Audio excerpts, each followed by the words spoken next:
All right, ladies and gentlemen, my name is Caravan Dan, or Daniel Rains from the Gaming Caravan, and today I'm going to talk about some board game sin. We have about 25 submissions where we're going through them, determining which one are board game sins, which one are not board game sins. If you agree or disagree, let me know in the comments below. Let me know what board game sins you've committed recently. This is from our Facebook group as well as the Board Game Revolution Facebook group. Submissions from all that. We have over 117 comments. We've boiled it down to the top 20. So let's talk about it in the comments, and let's get started right now. Now, the first board game sin I would like to talk about is I like to drink and dice. I don't think that's really a board game sin, as long as you're having as long as you're still clear-headed, you're paying attention, you're following along, you're not getting too sidetracked. I can't stand when people are like doing board game nights and then they're talking about other stuff. They're not focusing, they're not paying attention to what's happening. That's an insane thing to me. But as long as you're you're sober-minded, in the sense that you're still paying attention, you're still lucid, you're still focused on the game, and of age, confines of your own home or whatever it is, in a safe environment, go ham. I know all my friends play board games at the bar. I think it's weird that they do it at a bar because I have to focus. I don't like loud noises, but you do you. I had way too many jokes when explaining the rules. That is an interesting one because I actually would consider this a board game sin. However, I am only human. I try not to be guilty of that, but I'm a human and I'm a funny guy, or so I'm told. This can get very confusing, especially people who have crazy brains like me, trying to stay on task, and we're always just our brains are going elsewhere. If your brain's also going elsewhere, it's significantly harder for me to focus on what's going on. So do me a favor and try to stay on task when you're talking. This is definitely a board game sin. Next up, well, according to some people, it's a sin. I never sleeve cards, and if I buy a secondhand game that was sleeved, I unsleeve them. This is wild. I would not say in general that not sleeving your cards is a board game sin. Sleeves are expensive. That is to each your own opinion type stuff. A lot of people agreed with them that to not sleeve their games or unsleeve them, but this was crazy that he would buy a game, unsleeve it, and most likely throw them in the trash or something. Those sleeves are so valuable. I would 100% say unsleeving a game that was already sleeved is a board game sin. That is something I would stand by right now. I'm not gonna lie. So that's a crazy one. Next up. In cooperative solo games, in cooperative/solo games, I sometimes undo a bad move. I know this guy. That's crazy he would say this. I would 100% classify this as a sin. I have a lot of people that say board games are for having fun. I'm here to enjoy the experience. That's perfectly valid. There's, all good in that. You do you at the end of the day, of course. All this is being lighthearted. Don't forget, we're all joking here. However, that is a heinous crime, and I cannot believe you commit. For me, if I'm playing a game, I'm following the rules. If we're changing the rules, what's the point of the game at that point? You know what I mean? That's just me. A lot of people just do it to have fun. They want to relax. They don't have to think or have a negative experience, so-called, whatever you might say. Some other people actually side with this guy, which is crazy. I would never undo a bad move. Whenever people do that at a table I'm in, this happens once or twice, I literally invalidate the play, and I'm wasting my time after this right now. That's where my head's at, just a heads up. So that's crazy. Playing games with open drinks is like driving without a seatbelt. You'll be fine 99% of the time until you have an accident and find out why that inconvenient safety thing was for. This is in reference to my board game sin. I play with open containers. Like any kind of drink, I just have in a cup with maybe a straw in it. Oh, that's good. And I don't really care. A lot of people say, I don't do that in other people's houses. It makes them uncomfortable, of course. If I'm playing at your house, I'm going to respect your rules. But if they don't care, and if it's in my house, I'm going to do it 100%. Just because, we're all adults. We can be careful. I don't drink when I play board games. If I do, I have a small amount. If you go to this chain that's happening in Board Game Revolution or my page, you'll see a lot of people talk about the games they've lost to open beverages. Rest in peace, all those games. I would say, I guess, playing with board games, playing with open containers in general is a sin, and I'm 100% guilty of that. So I'll take that L. You know what I mean? Next up, if it's a campaign game and the storybook gives me options, I sometimes check what the other options are. This one, I'm actually baffled. That is don't even get started. What's the point? You're supposed to experience the thing, but if the experience is something you don't like, you're just not gonna do it. That's opposite of the experience. Again, people do this because it's fun. They like to enjoy themselves. I can't relate. I'm doing it. My enjoyment is experiencing as intended. I don't do any homebrew. I don't do any house rule stuff. Very scarcely will I do entertain anything even with that. Um, but yeah, that's insane. I vehemently say that is a sin. Checking the options before you choose them, like, come on. I bought a commode so I don't have to leave the table for toilet breaks. That is insane. How long are your games, and how short is your like bladder? Like, how small is your bladder? And like, how often do you go poop in a day? That's what I'm talking about. Like, you have to get a commode. I play 4 to 6 hour board games. And I still don't have to use the bathroom during the whole thing. That's a crazy one. However, he was joking. I want that to be a heads up. But if you buy a commode specifically for that, um, if I know someone's willingly peeing or pooping at a table we're playing games at, especially like usually people have like some snacks, some drinks. I'm immediately disgusted. I would say this is a board game sin. It's one thing if you have a health condition, something like that. This is like a willing thing. That's a board game sin. When I play with my girlfriend and she's ahead of me, I usually find myself sticking my nose into the rule books for about 5 minutes straight, hoping it will give me those coveted 3 to 4 victory points I need for a victory. Look, if that is a sin, I'm 100% guilty. I know a lot of games that like you forget what scores, like you don't know in this game or that game, the first player token is worth 5 points out of the game. If you have this symbol, it's worth 2 points out of the game. I think it's valid as long as you're not holding the game up too much. As long as you're still there, helping, answering questions, participating.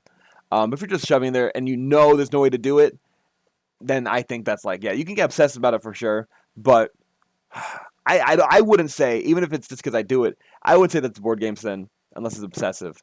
Um, we play at breweries with no sleeves, no lids, and dark beers on the table, raw dog style. This guy's raw dogging his board game. That is crazy. I'm not gonna say that's a sin even. However, I think I have to because I just said that when I do, it's considered a sin. I would not personally say that's a sin, but too many people have told me that that's a crazy thing to do. So I guess this is a board game sin. But you keep raw dogging, bro. That's crazy.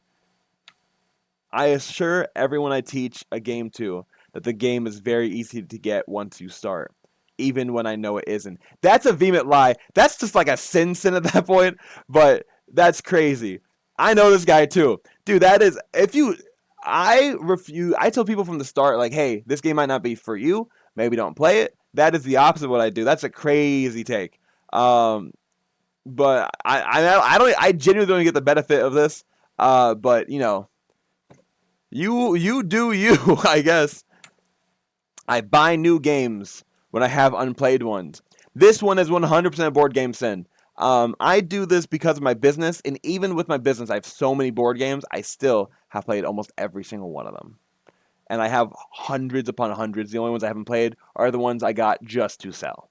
So, all right, chips and drink at the table. That's fine. I mean, sometimes if it's like Cheetos, it gets all over your hands, all over the cards. It's just not a good situation for anyone. But to each their own. You know what I mean? That's not horrible. Technically, it's a sin, I guess, but it's not horrible. I color in the unfinished edges of tokens with marker pens. I'm not gonna lie, I saw someone do that recently. Chris Havarian at one of my events. We run events in Central Florida under my company Gaming Caravan. So if you're in Central Florida, feel free to come by. We do monthly events. And I saw him play Nova Luna. I just played the game, and as I was putting it away, I saw him play a copy of it, and his looked better. I'm like, yo, what the heck? He's like, yeah, I actually put a Sharpie on the edges to make it go from white to black, and for that game, it looks really good. I'm like, that is such a great thing to do. I never even thought of. That's not a board game sin. That's like a board game, like that's a good thing. That's redemption right there. That's a beautiful thing that I actually might start doing for certain games. Certain games. But yeah, I think it's pretty dope. I sometimes interrupt the game teacher with additional useful content. Thank you for quoting it because we all know it doesn't matter. Stop talking. People are talking. It's so mean. That's like interrupting the teacher. Like, oh, and by the way, like it's rude. Like in high school, you never saw a student be like, oh, blah blah blah. It's like wait till everyone's done talking. If I forgot anything, go for it. It happens to me all the time. I actually had to talk to a lot of people like, yo, dude, just wait. Just wait. It's even worse when the person I'm teaching tries to tell me how the game works, like actually doesn't. He goes, oh. Or it's like, oh, how about this? She goes, oh. It's like, just stop talking and you'll find out. So yes, impatience, it sucks. Do not do that. This is 100% sin. This might be the most heinous one I've seen. One of the two. I don't nitpick rules. As I said before, if we're not playing games by the rules, what are we doing? I guess people play to have fun, and your fun might look different than my fun. My fun is there's a pre-established rules. We all abide by it. We all follow it. If people don't, then we're all playing different games, and nothing matters at that point. And I don't want to be nihilistic, so to make things matter, you have to follow the rules. I've been like that since I was a kid.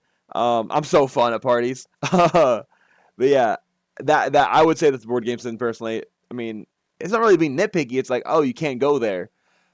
Um, if it's a mistake, if you realize after the fact, that's one thing. But if it's like, I know you can't, or I know I can, I'm just gonna do it anyways. That is, I would say, like a board game sin for sure. Eating and drinking while playing with impunity. Live your life, just like the last guy. Just raw dog these board games, man. Go ham. You do you, broski. I sometimes don't play optimally on purpose. I tend to win a lot with my group and against my wife. I've heard this from a lot of different people, and I don't know where to sit on the fence. So you let me know in the comments if this is a sin or not. I really don't know.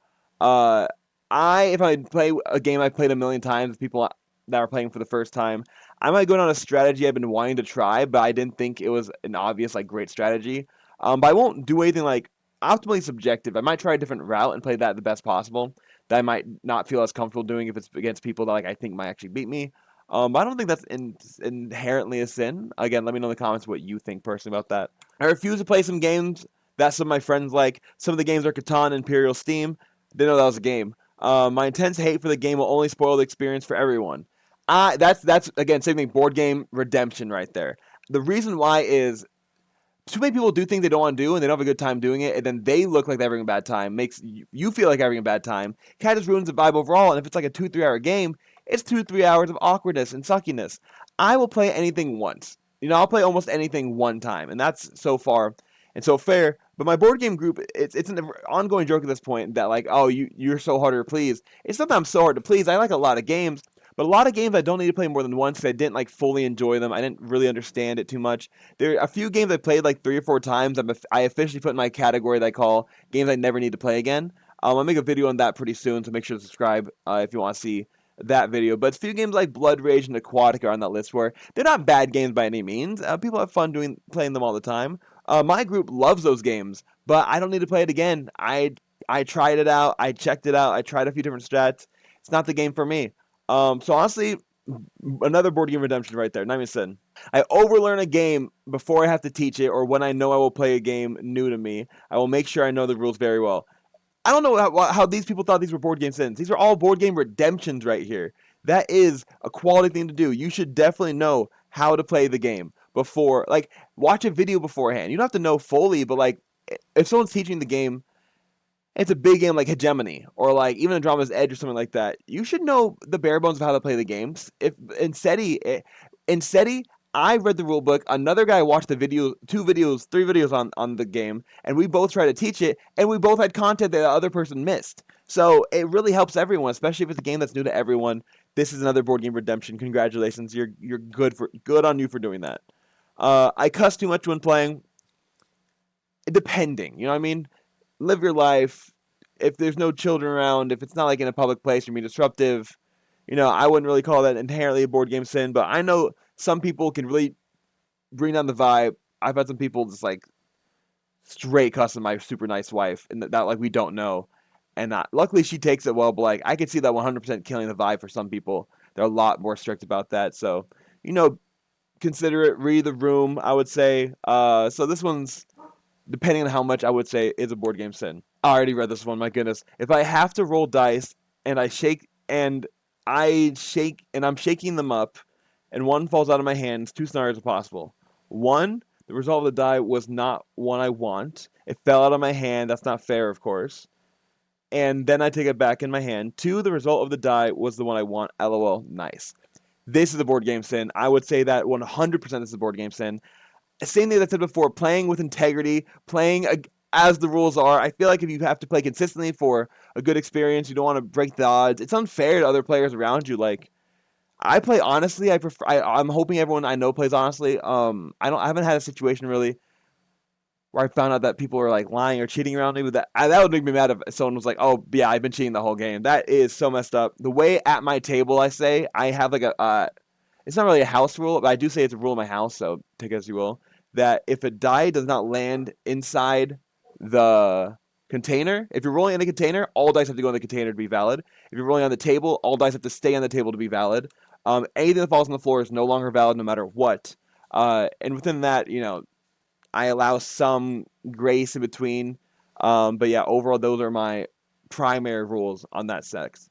So that I would say 100% that is a board game sin, 1000%. Speaking the truth, Dune Imperium is overrated. That is not a board game sin. I would say that I'm not saying that's true by any means, but a lot of people are like, "This is my number one game, number one game, number one game." I remember when I played it; it was a good game. Um, it was a really good game. But the amount of people who hype up, I'm one of those guys where like if I want to play something, I want to play it. But the more people that talk about it, each person that tells me I should play it makes me want to play it a little less. So if a ton of people are saying play, play, play, play, play it, I'm now like I don't even want to play it anymore. So I can understand that. That's not a board game sin. That's called an opinion. I'm a talker and make jokes. I'm the guy who some gamers are always asking, could I please take things seriously? Then they don't want to play with me because I keep winning too. Winky face. That is not a board game sin. The games, again, the point of these games are to have fun. You know what I mean? I think we all agree on that front. We all play these games to have fun. I do the same thing. I make a ton of jokes in games. I've had a very few situations. I've had some situations where people are getting mad at me because people's emotions are pretty high, especially in like Wonderland's War. They're like, Daniel, why? Like, pay attention. But the thing is, my paying attention in these games passively is better than some people actively just because these game like I've been gaming my entire life. So it's one of those things. As long as you're present, mentally engaged, uh, and you're not like disrupting people during the turn. One rule we have recently at our board game nights that's made the games a lot faster is you cannot talk to whoever's turn it is. So if it's my friend's Connor's turn, we can't talk to him. If he wants to say something, we all like he has to wait till he finishes his turn to continue talking, which is nice because you always have like at least one person to talk to in a three-player game. Then conversations kind of switch around, so I think it's a really nice system that we've created. Perks to Connor for starting it. I'm not sure if that was him or if he learned it, but it's a great system. But as long as you're mentally engaged, you're present at the table with the people around you. You're not just like scrolling mindlessly on your phone. I got yelled at last night because I had an AFK farming game on my phone in a game that I was getting heated at. So I was like, I cannot afford to be invest in this game any more than I already am. So yeah, I would say that this is not a board game sin. Just be wary. In a solo dice-based game, I house rule that I get a single free reroll on ones. If that's not in the real rule book, that's a home rule. And that's where it's kind of like on the line. I would classify almost all home rules as board game sins because we're not playing as intended. But again, to each their own. Let me know in the comments what you think. A lot of these are on the line. I want to make an actual like list of this someday. But these are just submitted ones on the Facebook so far. I bend cards to keep myself occupied and relieve stress. I don't care who you are. I don't care what you're doing. I don't care. I don't care anything. I've played with guys who have zero hands, literally, and they treat cards better than I've seen some people they do off their turn. They keep just have on the table and they just keep bending them. Dude, what is like? Who are you? Like who? I'm praying to God this is a joke. I'm pretty sure it's a joke, but I bend cards to keep myself occupied and relieve stress. I'm thinking like you're just straight bending them fully. Like people have cards on the table and just bend it backwards, up and down. That's not like fully bending. I know some people that they literally like bend it forward and back, like forward and back and forward and back and forward and back with their fingers. I'm like, is that's wrong. That's objectively like morally wrong almost. These games are expensive. These cards are valuable. But hey, I mean, if you don't have them sleeved, I mean, do you even care about the game? Apparently, it's all. Oh my gosh, this is a board game sin. This is no matter what, it's a board game sin. Goodness gracious, I don't know. I bite my fingernails like crazy, but even that's better because I'm the only victim. You know what I mean? I let people riffle shuffle when it is their game. I'm tolerant and accepting, not crazy. Again, let me know in the comments what you think because I riffle shuffle certain games if it's a small box game like the game, the mind, stuff like that. But if it's like Arc Nova, heck no, bro. I do periodic shuffling, which means you do pile sorting, stuff like that, and then you kind of mix the piles together. I got a brother-in-law named Danny and some other guys are like they like doing the full table shuffle, but there's not enough table space with the board game set up to actually fully do that. And at that point, you're just kind of putting cards back in the same order. So I prefer my periodic shuffling and then kind of like not riffle shuffling, but kind of just like putting them in together in sectionals. So I don't know. You let me know what you think about this one. I fart and blame the dog.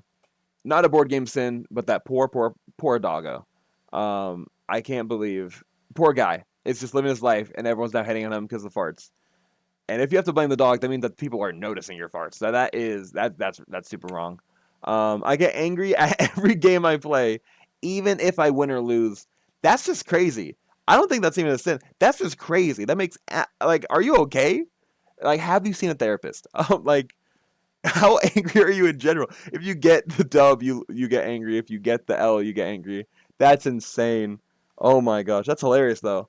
Um, but I'm not gonna classify that as a sin. That's just a weird. This is a weird take. And that is the absolute last one. So thank you for watching. Thank you for following along. If you have anything else that you do that was not on this list, comment below. And if you want to see more of these my videos, make sure to subscribe. Like this video if I made good use of your time. But otherwise, peace out. God bless. Have a great day. Hope to see you guys at the table soon.